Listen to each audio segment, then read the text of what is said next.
Today, we're diving into the journey of an extraordinary culinary artist who captured the hearts and taste buds of millions on MasterChef India. Chef Deepa Chauhan made waves with her passion, precision, and unwavering dedication, earning a spot in the top 9 of one of India's most competitive cooking shows, MasterChef. But beyond the kitchen lights and judges' critiques, who is Chef Deepa Chauhan?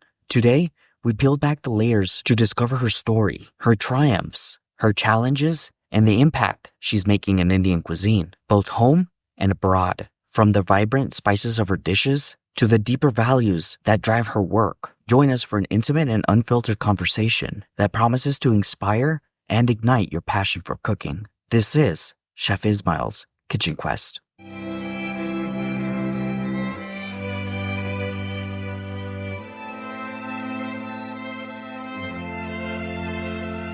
right, Chef Deepa, I sincerely appreciate you taking the time to be here with me on Chef Ismael's Kitchen Quest podcast. It's extremely a huge honor for me because not only are you an amazing and talented chef, but you are also featured on MasterChef India, one of the most competitive cooking competitions, not only in India, but around the world as well. So the fact that you were able to be part of that and to take part in participating in such a difficult competition, especially in a national scale such as your country, has been, nothing short but of amazing. But I do want to get into who you are, what you're about. So if you can, let us know who Chef Deepa Chauhan is, and we can go from there. Thank you for having me, Chef Ismael.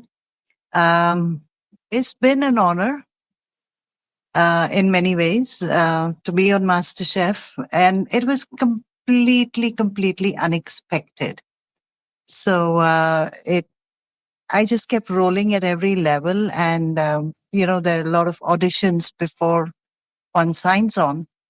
So it just got lucky, I guess. But I think all the hard work over the previous 50 years has paid off of my life, of being very, very inquisitive about food. And some people call me a bit of a purist, I think, because I like to stick to classics and originals more than I like to do fusion or, progressive cuisine.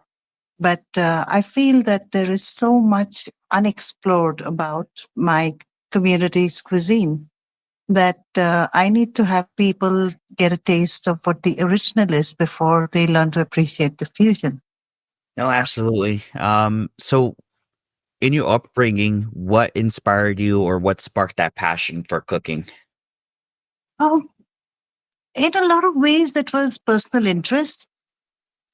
And also, roll back 40 years ago, we didn't have too many house help, or we didn't have any conveniences.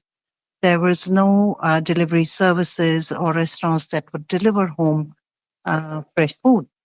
So you had to cook on your own.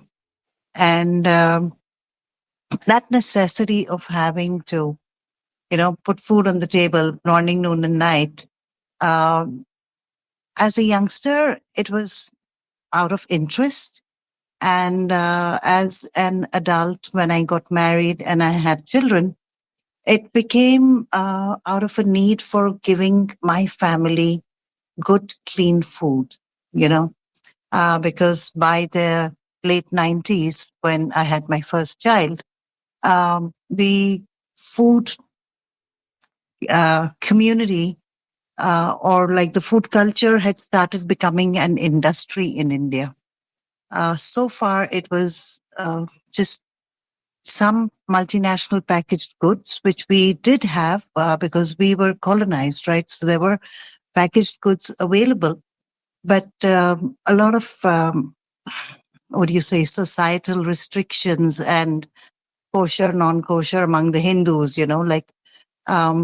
it's very complicated in India that you don't eat at certain places, you don't eat out because you don't know who's cooked the food for you, whether it's clean, as in from a hygiene point of view as well. the year I got married, McDonald's opened its first outlet in India. So it would surprise most Americans that there were queues for weeks, and so food was always very personal, very community based from your own culture. And when packaged food started coming in, I wanted to make sure my family had clean food. No MSG, no color, no preservatives, no chemicals of any sort. So that's what led to me being so passionate and digging deep into every recipe and making it at home because it was far healthier for them. England had liberated or had, I guess, stepped away from India in 1947. That's right. 77 years now. During that time, they put their food into your guys' culture. And was there something that you took away from what the English did at the time to what you guys are doing or to what you're doing in your own cuisine? For India as a whole, yes, it did. But specifically for my community, I'm a Sindhi. Now, Sindhis were located in present-day Pakistan. It was then undivided India. Mhm. So for us, it was a double whammy because when Pakistan was created, it was created as an Islamic nation. So Hindu families from Sindh, from Punjab, migrated over to India, which was not purely Hindu, but it was more secular. It was not a religious creation. The state was not created on the basis of religion. So for us, we left the land that my ancestors grew up in, or that's all they knew all their lives. And so they relocated and they had to make do with whatever ingredients they could find in the new geographies that they were located in. So they brought their flavors, they brought their technique, they brought their inherent frugality in their way of life to this part of the country and adapted. So it's a cuisine of adaptation and relocation. And that happened specifically to the Sindhis because Punjab got divided. Part of it is still in India and part of it is in Pakistan. Bengal, which was far away from present-day Pakistan, still, East Bengal and West Bengal. West Bengal, when people from East Bengal came to West Bengal, they had a Bengali identity to, immerse themselves in. But the Sindhis had no land left. That not even a square inch of Sindh was part of India anymore. So they scattered all over the country. And for at least 200 years, Sindhi community has been trading with the rest of the world thanks to the trade routes. They've been trading for more than 200 years with the Arab world and with the African continent. But with colonization, when more and more merchant ships came to India, the opportunities for trade with Europe, and thanks to Christopher Columbus's forays, trade opened up with the Americas. So you will find Sindhis all the way from Panama till Kobe for at least a 200, 300-year recorded history. So we were travelers, we were mercantile people, we were bankers. So we were used to adapting wherever we went. So that became a strength, but it also left us it left us with a longing for the land and the memories and the food of what used to be in Sindh. Right. So the Sindhis faced a double whammy. They lost their entire physical, material land. They lost their homes, and they had to lose their identity, because in Sindh, you have a very syncretic culture to date. So whether you're a Hindu Sindhi or you're a Muslim Sindhi, you take the best out of all the cultures, and that's how you lead a life. And that's also because the Vedas, or the Hindu scriptures, were written on the banks of the Indus River, and which is where Sindh gets its name from. In Sindhi, the river is called Sindhu. In English, you call it Indus. And the whole subcontinent gets its identity from this river in Sindh, and from the knowledge and the wisdom that came out of that land. It was a very fertile land in parts. It is a desert in some parts. There are mountains, and there is the lush valleys and the plains of where the river flows. And those cultures are very, very rich in many ways, and not just materially. So we lost all of that. We left it all behind. And but we have thrived wherever we've gone. We are very, very self-respecting. We are very, we've never asked for grants. We've never asked for minority status, or we do have a minority status, but we don't have benefits as minorities, like, concessions or free seats in colleges or jobs. We learned to build ourselves back, and we've done it in style, I think. That's awesome. That's really good, because I mean that's a lot of hardship, especially for your people, because at the end of the day, when you have to adapt into a new culture, when you have to adapt to a new style of living, it could be very challenging, and so I wanted to ask you about India's diverse religious landscape, and how it's greatly influenced the culinary traditions, from vegetarian dishes rooted in Hindu beliefs to the dietary laws of Islam and other faiths. So how do you think religion continues to shape Indian cuisine today? And what role does it play in maintaining the cultural identity of these dishes, especially as they are adapted or introduced abroad? India's culinary diversity emerges not just from religion or religious beliefs. It also, we have to remember, we are a land that has snow, that has deserts, that has river valley systems, and we have a huge coastline. Yeah. So there is immense geographic diversity as well. So it would be incorrect to say that our diversity comes only from our religious orientation. It comes from the geography you're located in. And within that, the faith does play a role, but it's not the only determining factor in the diversity of the cuisine in India. Mm-hmm.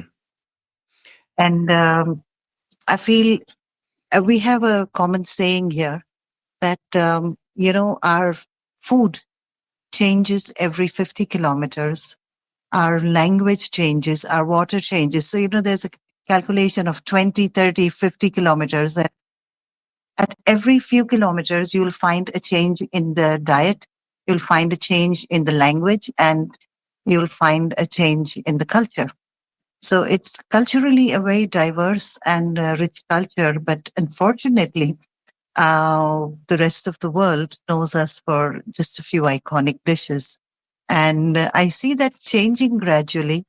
We cannot dethrone what has been perpetuated as Indian food. It's not incorrect.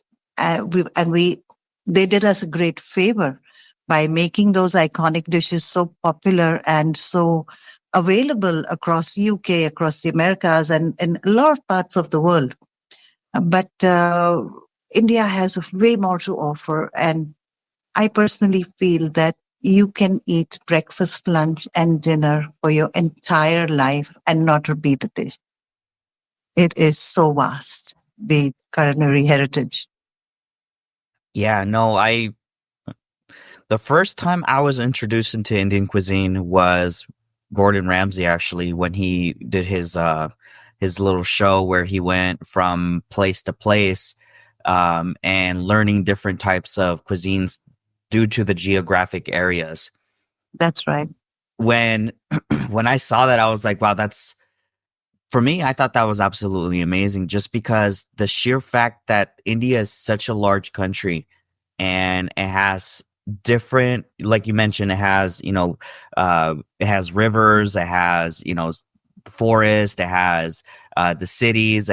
They basically have everything there. And so being able to I guess work with the different types of cuisines depending on your geographic location in India does really play a huge role on what Indian cuisine is all about, because again, you guys are so diverse when it comes down to that. Oh, we have over 150 languages as well, right? Right. And then there are the dialects in each language. So there's immense amount of diversity. Yeah. So Maher Jafri Mhm. was someone I spoke about as one of the hidden legends of cuisine, because she really brought Indian cuisine to the Western world and essentially popularized it. That's Um, right. so what has her influence? How has her influence impacted your culinary journey? I think she set the path for a lot of us to take pride in our roots and to take pride in our cuisine and discuss more about it. Uh, I have seen some episodes of her shows where she's gone around even to places of worship and learned how the food is cooked there. And it's not just in um, an urban city dining room, so she brought that vast kind of culinary exposure. And I think a lot of people do identify with those shows, which were the first, I think, in the UK, if I'm not mistaken, that the show aired. And that really set everything rolling for all the people who came after, because somebody sets such a wonderful benchmark. Because she's a great presenter, she's a great speaker, and wonderful books that she's written, all the shows that she's done. So she created the atmosphere and she set the ground for the people in diverse cultures to explore Indian food. And it didn't remain hidden in the diaspora. Right. It started, people started getting more curious. People wanted to eat it more. They wanted to try cooking it because of the sheer number of people from the subcontinent that were located in the UK, and they still are. And, um, you know, and I have seen on my last visit less than 6 months ago, uh, even the national chains there have some kind of a samosa or a chutney sandwich. So it's become very normal to find Indian food pretty much everywhere in the UK now. And hats off to her. She said, she opened the floodgates for more explorations. And to date, there are Michelin star restaurants in London and in many parts of the world which serve Indian food, and very proudly so. Yeah, no. I remember working in an Indian restaurant, and there was so much I learned in there. And the chef there was a very traditionalist, much like yourself. And when we were making naan bread, and I had to put my hand in that tandoori oven, it Can I was correct you there? yeah. It's naan or it's bread. You can't say naan bread. It's like Oh, saying tea you tea know or what? coffee. It's I'm I sorry. couldn't help myself. No, you're good. Naan, okay? because it is bread. You're right. It is That's bread. the It's nature of uneven, what but it it's is. bread. Yeah. But but yeah, I remember putting my hand in that tandoori oven and it was so hot and very intimidating to do that because I was just like, how do people do this on a daily basis? Eventually I got used to it. But it was definitely a fun experience. I remember working with a plethora of spices. It grew me as a chef because not only am I learning these different spices, but I'm also learning the different combinations on how to work with these spices to make, let's say a basic biryani or you know, chutneys and so forth. So with the amount of spices you guys have, how do you how did you figure these things out and what was it that really inspired you to like really mess with those ingredients to put them all together and be like, okay, well, this definitely works. Not only is it because it's traditional, but you being on MasterChef, you're also experimenting with new dishes and you're experimenting with new flavors. So how's that impacted your culinary career? I think it's only enriched me. It has enriched me a great deal because although I have lived all my life in India, I cannot ever claim to know that I know everything. And we were a very diverse bunch of people on the show. And I learned about some cuisines from the Northeast where I've never visited. Uh, cuisines, smaller occasions or, ritualistic preparations from the north of India, from the south of India. And I think it really enriched me a great deal, made a great bunch of friends who I'm still in touch with. And we still keep learning and feeding off each other. Um, and like you said, the amount of ingredients we have. So not only did we export them to the world, or we got colonized because of pepper and spices we grew, but we also took and very readily welcomed ingredients and spices from the rest of the world. Because the chili is not native to India, not totally. The bell peppers, chilies, a lot of the brassicas, potato also. It is impossible to think of an Indian menu without including potato in some form, without including chili in some form. But guess what? It didn't grow in India originally. But we also, how I think we figured all this out and how we have so much diversity is that we have 5,000 years of field trials. We have a recorded culture of over 5,000 years, and we have in the Vedas, there's the Ayurveda branch of knowledge that is recorded. And food and ingredients are not only treated as a means to sustain and nourish your body, but they are also revered and dispensed to heal you or to prevent illness. And that's the beauty of our cuisine because it is so rooted in this innate wisdom that we've inherited of the cycle of the earth and what the earth gives to us at various points in time, how to use them in the best way, in the best season, and keep yourself in good health. I think that is the very base of Ayurveda is to, be healthy.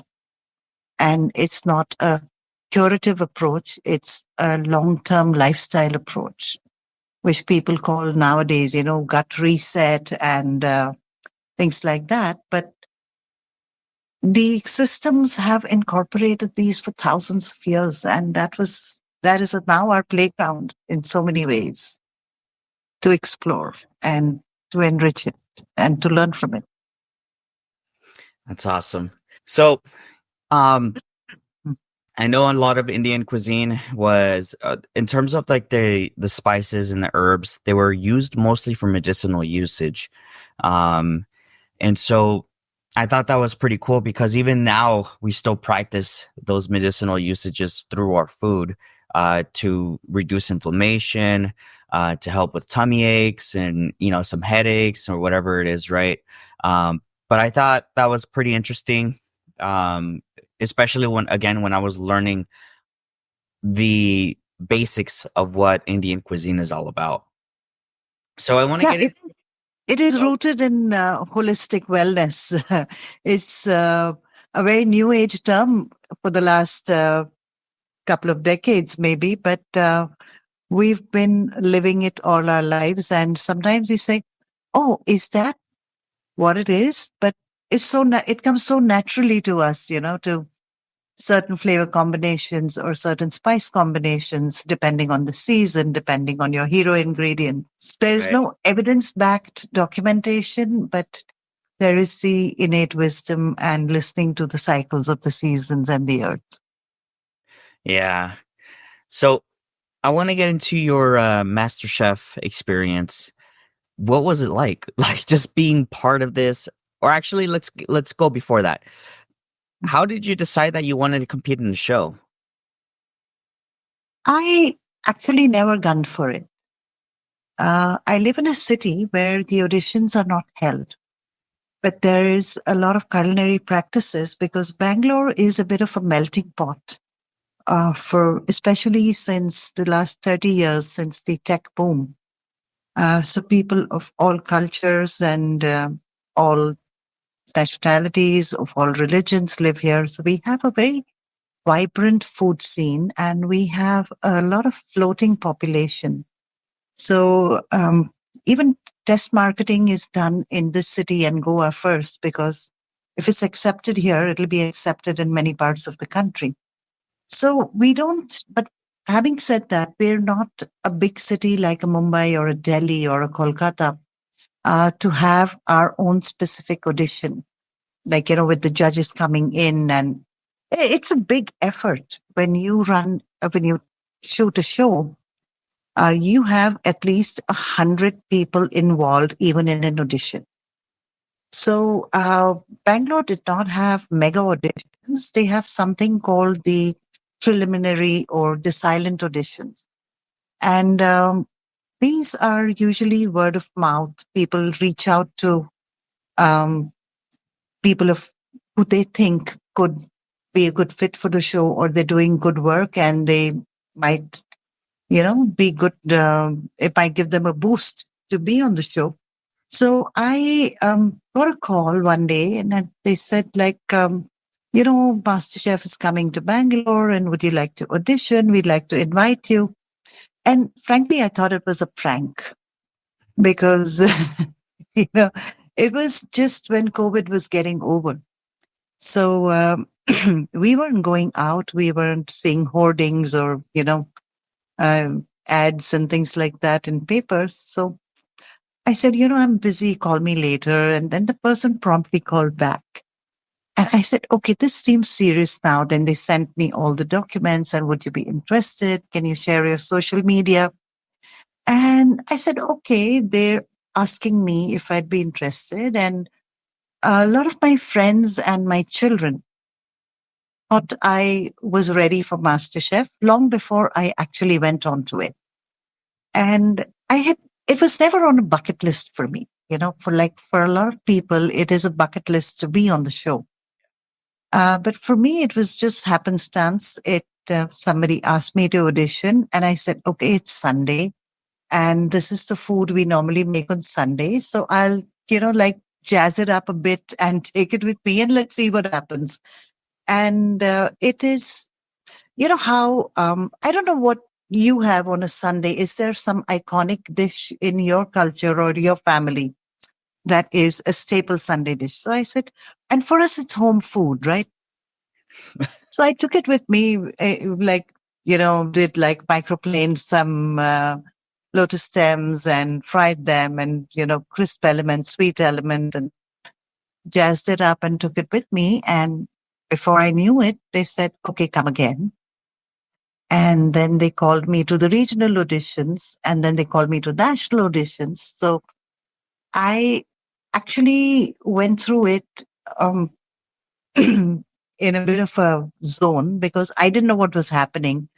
And I didn't even have time to say, pinch me, is it really happening? Because you're not supposed to talk to anybody about it till it goes on air, right? There's this whole 5 to 6 month period that from the time you first audition. And I was running my business. I was doing catering events sometimes. And then I would suddenly get a call. Okay, you're expected in 4 days from now in so and so city. And what's your next dish? And I'm like, okay, I made it to the next round. And then I made it to, you know, it wasn't on a bucket list, but I think it was a very, very happy accident or a happy incident in my life that I got onto the show and I got to advocate for my community's cuisine.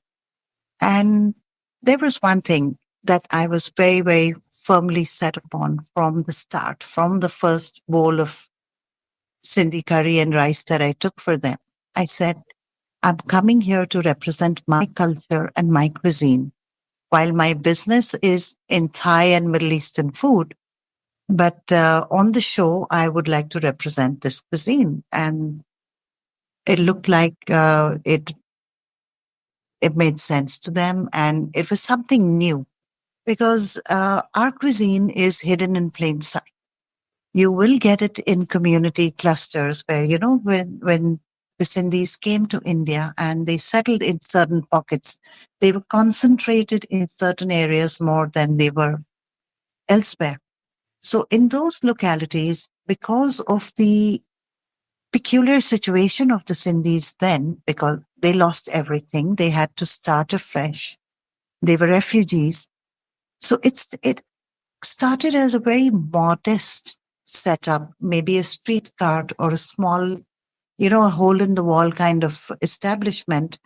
And a lot of home chefs or women who wanted to supplement the family's income would make the dry goods, and the men would take and, travel long distances to sell them to people from the community who were better off. So this cuisine is a very, very rich cuisine. It's been influenced. It is based in Ayurveda because that's where the Indus Valley civilization came from. So it has that heritage. It has the cultural influences from Persia because Sindh was ruled by the Persians for about almost 400 years. It was on the trade routes, and the Sindhis themselves were trading with the Arabs. They were trading with the south of India. They were trading with China and Japan and with the Americas and Europe. So everything passed through that crossroads. So can you imagine? It is a distillation of worldwide ingredients, techniques, and groceries that became this cuisine. But it was not celebrated enough with the mishap that happened in 1947. It never got that status of being an aspirational food, you know? So that is what I wanted to represent. And I felt that the food had stayed at the bottom of the pyramid for so long.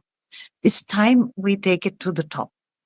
And what better than MasterChef? It is an international platform. It gives you visibility, it gives you a voice, and it gives you an agency to advocate for something. And I think that was a really beautiful gift that I got from the universe to be able to represent my cuisine.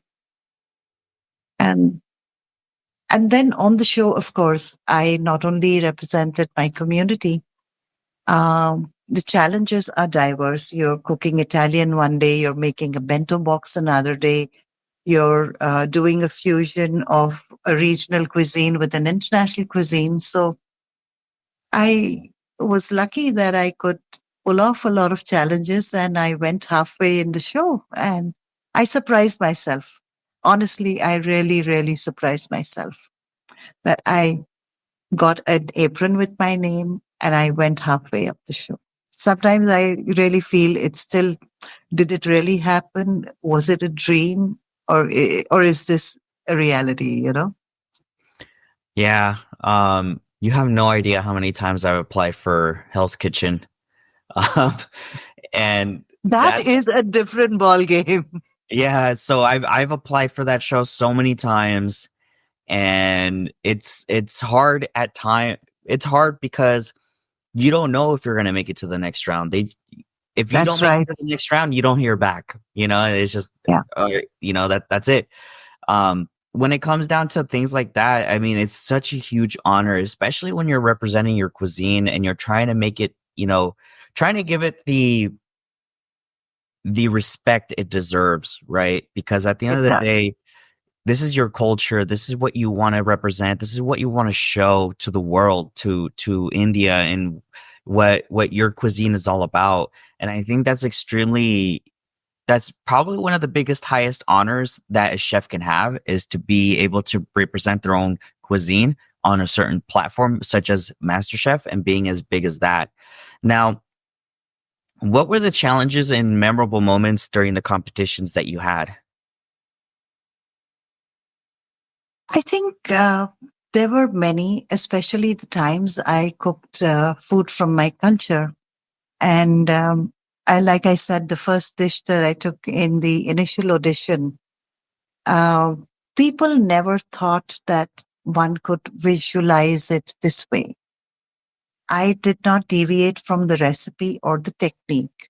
I just focused on how I'm cutting the vegetables, the mise en place, um, the mouthfeel, and what I had observed when, you consume a lot of content on social media and on television where food is concerned, because it was my business and my interest as well. So I knew that, if somebody has to taste something and give you a judgment in one or two bites, that means they have to get every single component in one spoonful. And that is the goal. When we cook at home, we don't think like that, right? As a homemaker, I would say, okay, make a pot of curry, make a pot of rice, fry some potatoes, fry some crisps, and put it all on the table and everybody serves themselves. But now it has to go like it is going to a fine dining restaurant, and it has to represent your culture, and it has to be eaten in a manner that they don't spend too much time figuring out the food, but yet they get all the essence and the textures and flavors of it. So people really appreciated that, and I surprised myself too.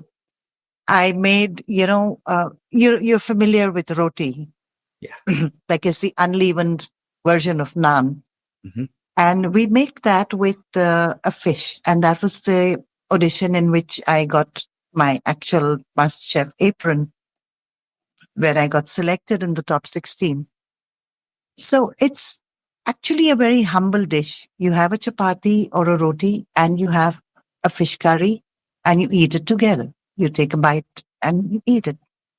I imagined it like a lasagna. I made the rotis, I made the fish, layered it, pressed it down, crisped it. And when you get the offcuts, when you're cutting the lasagna shapes, those bits were fried. The offcuts of the miso were used in making a flavored oil. So, also on a show like that, you can't put an entire chili. And if somebody gets only a chili in their mouthful, it's disaster. You're Yeah. out. Right. So you have to be very careful. You have to de-seed the chilies, use only the flesh. And I come from a background or a community that is known for its frugality and its, um, you know, leanings toward maximizing whatever you have, not wasting a bit. So I used all the scraps to make flavored oil, and I plated it again like a lasagna, and a bit was removed from it because there's a childhood game which we play in our language that, the fish and roti was kept here. Who stole it? it's like who stole the cookie from the cookie jar, right? So I left a little missing piece in my plate. Like I deliberately removed it. And I think everybody enjoyed those childhood memories because, like I said, Sindhis, we don't have a land of our own. So there's no cultural identity in India in terms of a geography. So how do you keep your culture alive? Our language has started disappearing. We can't read our script. Not everybody can read the Sindhi script anymore. It's written in a Perso-Arabic, right to left, you know. Not all of us are able to read it. People like me who've married somebody from another culture, uh, we don't speak the language at home as parents to our children. So our language is diminishing and the food from our plate is diminishing. But this opportunity at MasterChef gave me the agency to, remind people what our culture is about. And not that I know it all, I was also learning a few things along the way because while Sindhis may be one community in India, but we have a lot of sub communities, we have a lot of regional differences in the cooking techniques and in the food that we make within the Sindhis as well. So people were really amused. Oh my God, my granny used to play this game with me and she's converted it into a MasterChef dish. So yeah, it was great fun doing all of that, you know.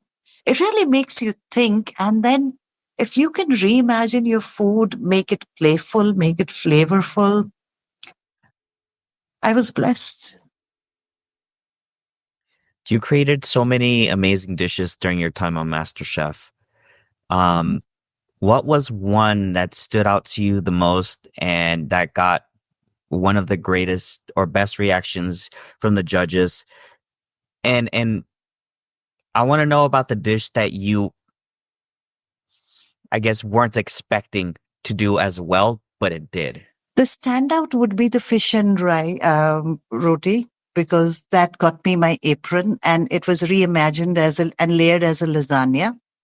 Um, but another one which I took a big risk with is a winter sweet that we make, and it takes about 5 to 6 hours to cook.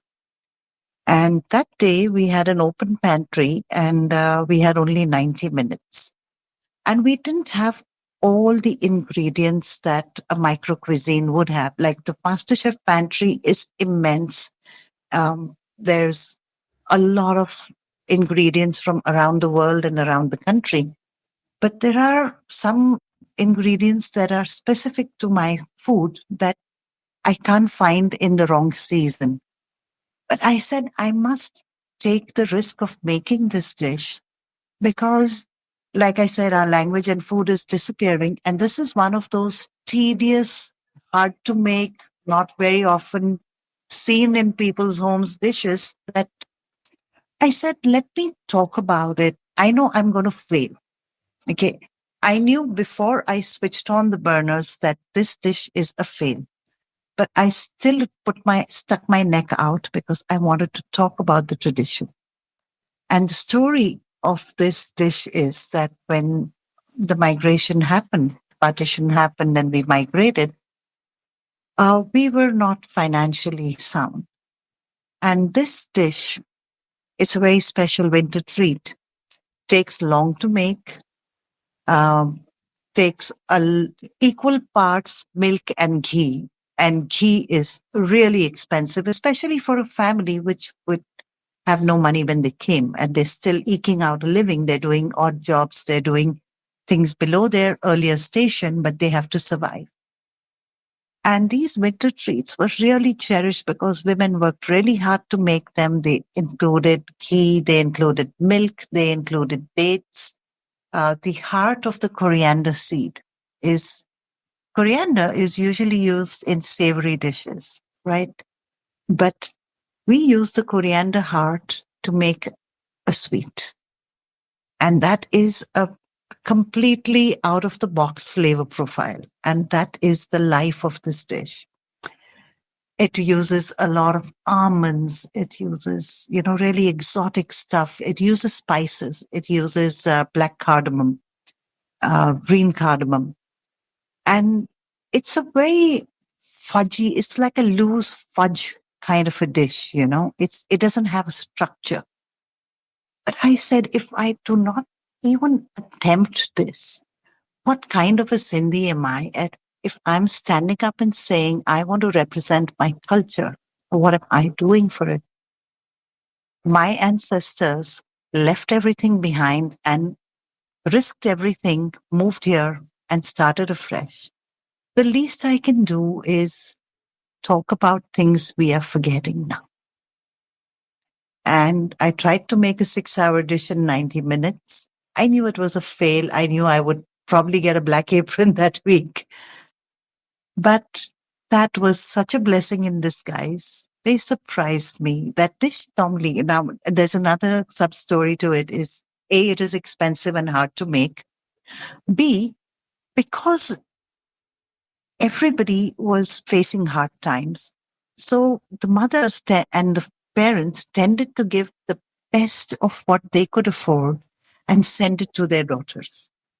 And because we were relocated and we were all living in, probably the families were all living in the same city, the women were not married to another city, it was an excuse for the girl parents or the brother to go and say, okay, this is a winter treat from mom. And at the same time, it is a way to go and check on your sister because that becomes an excuse. You didn't have phones, no WhatsApp, no internet, nothing. How did people keep track of their daughter's well-being? These were rituals, summer rituals, winter rituals. You make something special and you put your heart into it and send it to your daughter and check on her well-being.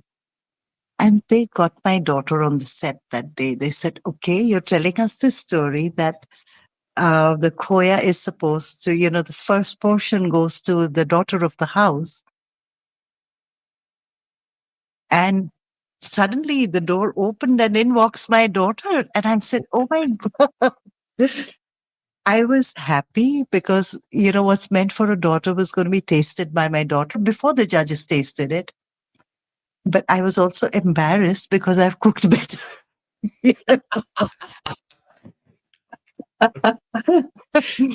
So, but she was being very nice and she says, yeah, this tastes like my grandmom makes it. It did turn out well because she was at that point and she still is living in London and she hadn't seen me in over 6 months. And when she came home, I was shooting.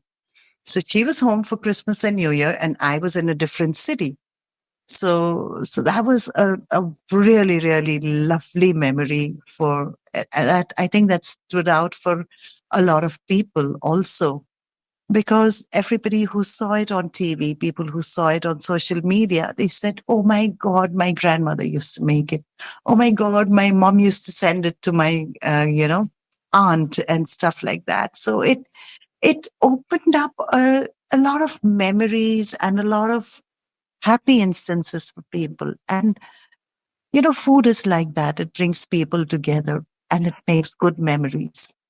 So while the community and the diaspora faced a lot of hardship because of the partition, but food and language is what can bind us together. And that is what the show did for me. Of course, at that moment for my daughter to be there, but on a larger level for the whole community to come together and say, oh my God, this is what we're about. And people really cheered me on and it was surreal. It was really surreal during the entire show. As long as I lasted on it, people were so encouraging, so loving, and not just Sindhi Hindus from around the world, but Sindhi Muslims and Sindhi Pakistanis from around the world. I would get direct messages. I would get voice messages. I would get, um, stories put out every time an episode aired. And like, I I'm ashamed that I lost track and I didn't reply to each and every one. But we were shooting for 12 hours a day. But I am so grateful for, there were many magic moments like that. So I'm sorry, this took longer than expected, but No, no, no. That's definitely a beautiful moment for you and for your daughter. I mean, not having to seen her for about 6 months and then trying a traditional dish that goes from, mother to daughter. that's It's right. definitely beautiful. Definitely beautiful. Now, The after one all, that went out and I unexpected one, right? yeah, That's the next definitely. one here. Because it's not easy. Like you mentioned, it's about 6 hour dish, and you really have to, put together a plethora of spices because one, if you add too much cardamom or if you add too much of whatever ingredient that you're trying to put in there, it can ruin everything. And that was a very risky dish to make. And remember, this is MasterChef. You cannot Right. just take one bowl, right? You have to have elements. Yeah. So I strategically switched on all four burners, started some things that could do on autopilot. And my father used to have this for breakfast in winters, and he would have it with a slice of bread. Hmm. But you can't take a piece of toast on MasterChef. So I made star-shaped bread. So imagine I have to make a 6-hour dish, and in 90 minutes, I have to make a bread. And I made a flavored milk, which was sugar-free, because this dish, once we make it, we can store it for a month in the refrigerator. So, but we make it so concentrated that it's too heavy if you were to eat it by itself. So Right. to open it up, my father would put a pepper and cardamom flavored milk in it and have it with bread. So that's how I had seen it being done. And not all families do it, but I had seen my father have enjoyed this for breakfast because he grew up in Pakistan, in Sindh. And he had fond memories of the, harsh winters there and how he would look forward to Khoya in the winter mornings. So in not just a 6-hour dish, it was a 90-minute bread and it was a flavored milk as well. But the universe is kind. It was a badly made dish, but it got talked about So, for the right reasons. yeah, that's awesome. I can't think of anything more beautiful than reminiscing the past and recreating those dishes.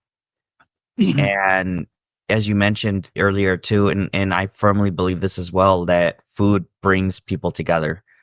And there's, I mean, it doesn't matter what country you're from, right? I live here in the United States, and my parents are from Mexico. Mhm. I have friends in the UK. I have friends, now you in India. Um, I have friends out all over the world, and we can all agree that food can bring people together, and it's It one of does. the most beautiful things that we can definitely do. Now, with all that said and done, how has the competition impacted your career and your future opportunities? Uh, it's given me a direction that I never thought I would take. I thought I would always be this home chef, do the odd, private dining events and make my range of pastes and spices and mother sauces and sell them and stuff like that. And I am also a vendor to a couple of restaurants for some parts of their menu. And I thought, okay, this is it. And I'm happy doing this in this format. But because of the show, I am now cooking at five-star hotels. And that is something in the wildest of dreams I could have never imagined working in a professional kitchen alongside professional chefs under the guidance of executive chefs. Like I'm a home chef, I know my food, but to cook for a restaurant that serves 800 guests a day is something I could never ever think I would do. But I'm getting those opportunities and I'm grateful for that. And the best part is that I don't have to employ those people. I don't have to keep inventory. I don't have to keep accounts, and I don't have to put, get the finances or create the restaurant. I get to go as a guest chef, and I get to teach my food. I get to talk about my food, and I get to create new and exciting menus at every location I go. Like I said, India has a vast geography. It's very diverse. So I've cooked in the north, I've cooked in Mumbai, I've cooked in the south. And at each place, the menu is very, very different. And for that, I respect my Sindhi ancestry that wherever we go, we adapt to the season and the city. So I tell them, okay, I will bring these one or two hero ingredients, which are non-negotiable and may not be available in your city, but everything else will be local. And so it throws up a lot of opportunities. I never knew I could cook so many different kinds of Sindhi dishes and day in, day out, pull out, you know, um, menus which have like 15 and 18 items on a rotating basis every day. And I think it has given me a new impetus to advocate for my cuisine, take it to more and more places. And I think I mentioned this earlier that the cuisine stayed at the bottom of the pyramid for too long. Now it's time we make it aspirational and we take it from top down, you know. And I think you'll relate to it, like, is from, serving a taco at a taco stand to serving it in a fine dining degustation or a tasting menu experience. So the next goal is tasting menus now. Yeah, no, I completely agree with you. When it comes down to you working at these restaurants, right, and hotels, you see what it takes to run a kitchen of that magnitude. Would you ever consider opening up a restaurant of your own? I don't think so. I would rather be, if I open a restaurant, I limit myself. I will be stuck in admin most of the day. I will be, worried about the quarter on quarter results. And I won't be able to reach that many people.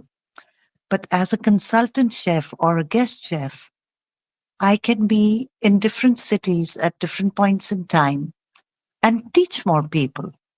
Rather than teach one team in one location, I'd rather teach different teams in different locations. And only if more people learn the food and they taste the food will we be able to take the food to more places.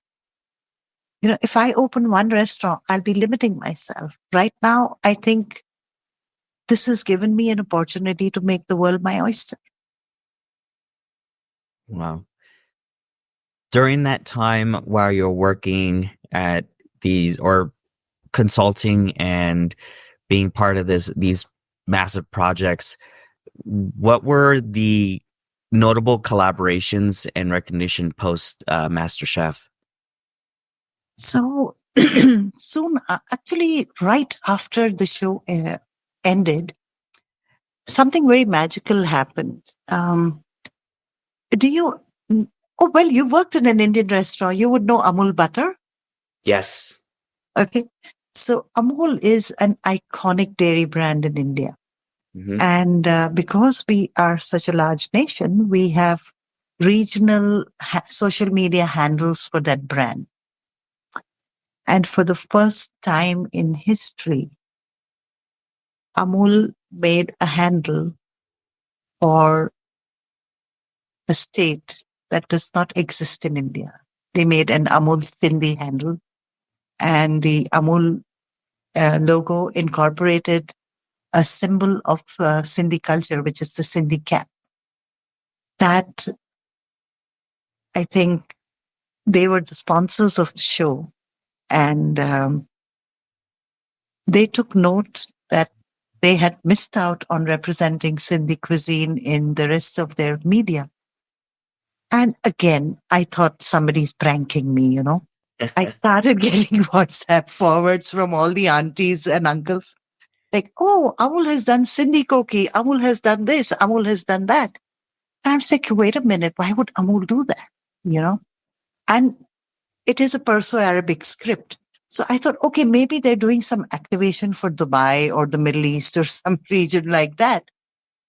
And thanks to MasterChef, I've made connections in Sindh, and people translate it for me. And I have people who are like now digging on my behalf, like, no, no, Didi, this is a legit thing. Amul has actually created a Sindhi vertical. And I'm like, oh my God, this is humongous. This is like the kind of impact storytelling can do, the kind of impact advocacy can do. And I saw it happen, you know, that a major brand which sponsors MasterChef India is creating a niche for my community. And that was an absolute honor. They have not got on the record to say it's because of me, but I would like to think it's because of me. That's awesome. And the second thing was there's like you have Town and Country or Martha Stewart's magazine in America. We have an iconic magazine for women out here called Femina. And that year, soon after MasterChef, I was named one of 16 women in India as a culinary custodian of my cuisine. So while it is a huge honor, comes with a huge responsibility to not misrepresent, to not do anything that would, belittle that responsibilities that given to me, and to also learn more because, and I will now tell you a bit of poetry by Amir Khusro. It says, Khusro Darya Prem ka ulti waki dhar, jo ubra so doob gaya, jo dooba so par. And I'll try to translate it. Is Khusro says, the ocean of love is so vast that uh, those who come out of it are actually doob gaya, means is immersed in it. And those who get immersed in it find their destination. It really resonates with me. Wow. The amount of, you're right, it's a huge honor, and you have to maintain the reputation as a chef, because if you're representing your cuisine, you have to represent it to the highest possible standard. Absolutely. One of the things that my brother told me when I first won my very first award was, okay, that's great that you won Best Chef, but how long can you keep it? Right? It's easy to win the title, but what's difficult is keeping the title. And so being able to continuously learn and continuously cook and repeat over and over and over until I don't want to say perfect, because in my opinion, there's no perfect dish, because we're continuously trying to improve from the past, but we can always try to refine it to the best of our ability, as well as represent it to how we feel. Because as artists, we look at these foods and we're trying to, how do you call it? I guess we're trying to express ourselves through these dishes. That's our love language, Right. So whether it be just, the plating, or even changing a slight piece of the recipe to conform to what it is, I think it's absolutely amazing. Because, and you mentioned earlier too, in the very beginning of our podcast, was it's important to understand the traditional way of cooking, and then you can go into fusion. Absolutely. And one of the things that I couldn't agree with you more, because one of the things is that when I was learning how to do Mexican cuisine, I mean, not Mexican cuisine, American cuisine. I immediately wanted to change it into, wanted to fuse it with Mexican, right? Mhm. So we did steakhouse cuisine, but I also wanted to infuse it with Mexican traditions and stuff like that. But how can I fuse these two cuisines if I'm not perfecting either one, right? You don't want to be the jack of all trades but master of none. And so what you want to do is you want to be able to focus and specialize on one cuisine, and then you want to start implementing the other type of cuisine when it comes down to that. That's just And the hard lesson. especially for a cuisine that is as underrepresented as mine. You Right. know, if I talk of Mexican cuisine, I loosely know what it can entail. If we talk of, say, Punjabi cuisine, people do know what to expect. If people say, okay, we're going to a South Indian place, they know what to expect. But with Sindhi food, people don't know what to expect. So I have to we have to lay the groundwork first Mm-hmm. and then elevate it and Yeah. take it, and then look at fusion and things like that. So with the amount of experience that you have, what are some words of wisdom for those who are looking into entering in the culinary world? What would you advise them? Practice, practice, practice. Be consistent and be dedicated. And having said that, I will say be ready for any kind of surprise in the kitchen, because the kitchen is a storm on most days, especially a professional kitchen. You don't know what's going to hit you next. So you don't know you're going to suddenly get a 10 top table, and you have to be prepared. Just be prepared and don't lose your shirt. That's what I would say. Because only when you cook with love and you cook with attention will you be able to touch people's hearts. And that is how you will make memories around food. And that is how you will come together as people over food. What are the key challenges young chefs face and how can they overcome them? I think, firstly, the hours. I think the industry is very, very hard on young people. And even, executive chefs, I see them working 12 and 14 hours a day. And for them, the pressure is way more, I feel, you know. And the young chefs, poor things, they they they pull a lot of weight. I feel we need to have a little more kindness in the industry in terms of the number of hours they put in or the kind of money they're paid as well. And on the other side, as guests, also, we need to be a little kind to young people serving or cooking for us, because everybody has a bad day someday. And only if we show kindness, we can expect better food from them, or we can hope that they stick to their jobs and continue to feed us. So I think kindness is the key to young chefs and to people who I mentor or people who come into the industry. So I have one question to ask you, and then we'll move on to some fun questions. Um, so Indian cuisine is often simplified or misrepresented in Western countries, where dishes are sometimes adjusted to meet local palates or marked under a generalized curry label. How do you feel about this Western portrayal of Indian food, and what do you think should be done to represent the true diversity and richness of Indian cuisine more accurately?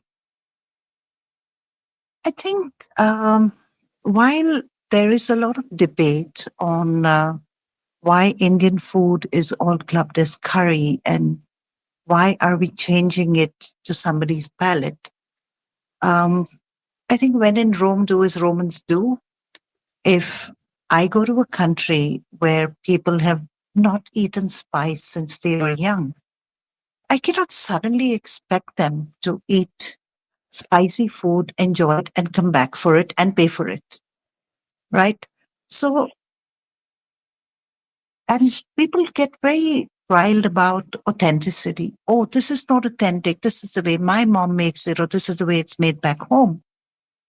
But we need to respect the fact that when an Indian or somebody is trying to cook Indian food, unless it's a gross misappropriation or misrepresentation, if they are giving you the basic construct of the food, but suiting it to the local palate, at the end of the day, we're here to cook and feed people. And as a business, you need to earn money. So there are adjustments being made. And sometimes you get really amazing dishes based out of that. I mean, I couldn't have ever imagined a pear chutney or something like that, which I would have eaten at a high-end restaurant in London. But, and I respect the chefs there that they have taken the local ingredients and made it appealing to their local guests as well. Otherwise, it'll remain a diaspora kitchen. It will never have appeal outside the diaspora. So if you want more people to enjoy food, you have to give them baby steps. You have to introduce them step by step. You can't just push a very spicy or a very complex dish on them. As Indians, we have very complex palates. We are able to detect that symphony of flavors and that explosion of flavors with about sometimes 30 to 40 ingredients going in one dish. But a Western palate is not exposed to that and it's not habituated to that. So I think we need, again, kindness, We need to take baby steps. I wouldn't judge anybody for, making food tailor-made to the local palate. And that is what food is about. It's very personal. It's nobody's property. Food is personal. And what I enjoy gives me joy and I'm willing to pay for it. So no judgment there. But it's a raging debate in many circles about curry and curry houses. But I must say that they also set the path for introducing people to Indian food and Indian flavor. I don't find anything wrong. Yes, not all Indian food is curry. There's way more, and curry is probably not even a dish that we make at home. It's just a translation or lost in translation that happened because there was no other way to express that dish. Whereas in our languages, in our food system, we have different denotations for different types of dishes that are made. Like even a curry, it can be a dry gravy. Imagine a dry gravy, which means the food is simply coated with the gravy. Or it can be a creamy gravy, it can be a thin gravy, or it can be a watery gravy.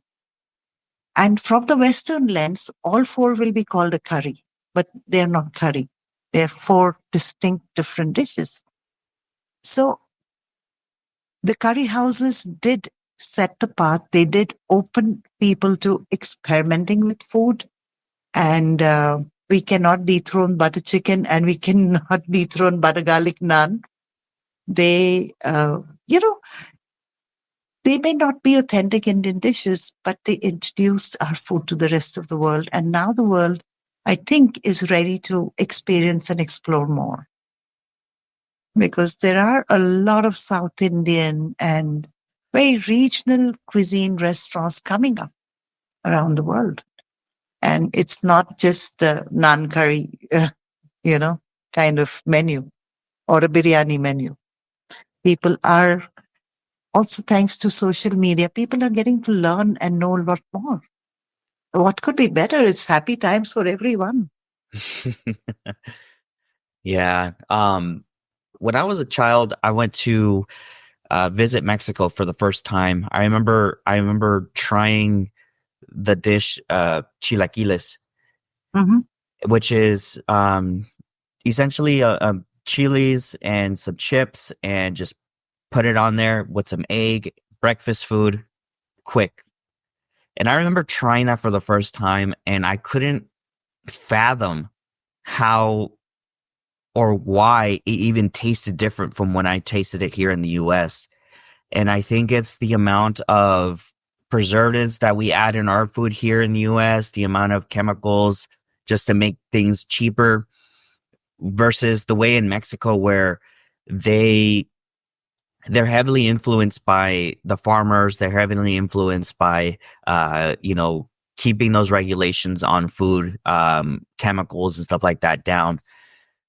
So you clearly saw and tasted the difference between what Mexican cuisine in Mexico is all about versus what Mexican cuisine in Los Angeles is all about. And as hard as we try, we can never, in my opinion, we will never reach that level of care and that level of flavor unless we remove all those chemicals into our food. Very true.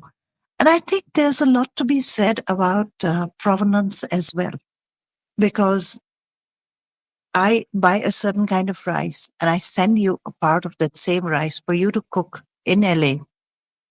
I'm using the water in my city. It's going to taste different from the water in your city. Right. Like in India, we say hawa pani ka farak, means the air and water has changed. So if the air and water is different, the food is not going to taste the same. It will be a close approximation. But if it makes you happy, what's wrong? Absolutely. I mean, when I do go visit India, I think I'll understand what true Indian cuisine is all about. But I really appreciate you answering that question because I mean it can be very controversial and it's there's a lot of debate around that because again you have people who are traditionalist who are advocating, hey, this is not a curry or this is a curry, versus people who are not traditionalists but are like still like, well, yeah, this is kind of like a curry, but so we'll just call it that way because everybody understands it that way, I mean, the purpose of food is to make you happy and to nourish you and get you together with other people at a table. And while we should respect some traditions and some, methods, but it doesn't make any food wrong or inauthentic. You may miss the chilaquiles you had when you went to Mexico, but you can't recreate the exact same, the atmosphere, or like I said, the air and the water and the ingredients. But you can come to a close approximation and have a happy memory and have a good night's sleep. And I don't see anything wrong in that. I completely agree with you on that. 100%. We can try to reach it, but I mean, yeah, it doesn't matter. As long as the dish is there, you're enjoying it with family and you're having, you're creating memories when you're doing Absolutely. that. So I completely agree with you on that. So for some fun questions real quick, if you could only cook with 3 ingredients for the rest of your life, what would they be? Only 3 ingredients. Only 3. Salt for sure. Okay. Pepper and asafoetida. All right. It is a unique, complex ingredient which helps us in digest our food, but it also, when you don't use onion and garlic and you put this, it adds a unique depth of flavor. And I think it's got a nice funk to it. It can really, not in the Western cuisine, but definitely for Indian and Asian cuisine, it can create a lot of magic. So yeah, these 3 things, if I don't have in my kitchen, I would really miss them. If you could invite any 3 famous chefs or historical figures to a dinner party, who would you choose and why? I think I could fill a book.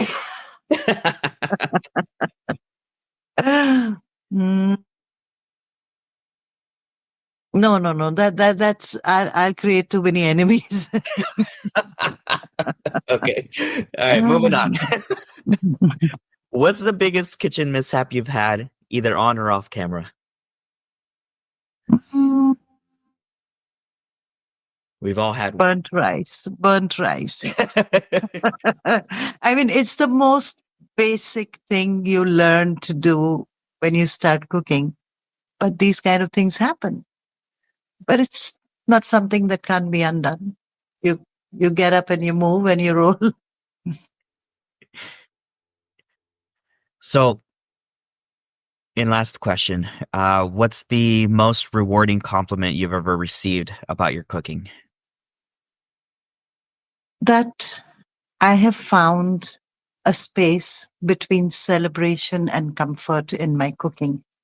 And that is something I repeatedly hear from people, that your food is comforting, but it's still not simple. It's still celebratory. And I think that is the biggest compliment, to find that spot between those two emotions.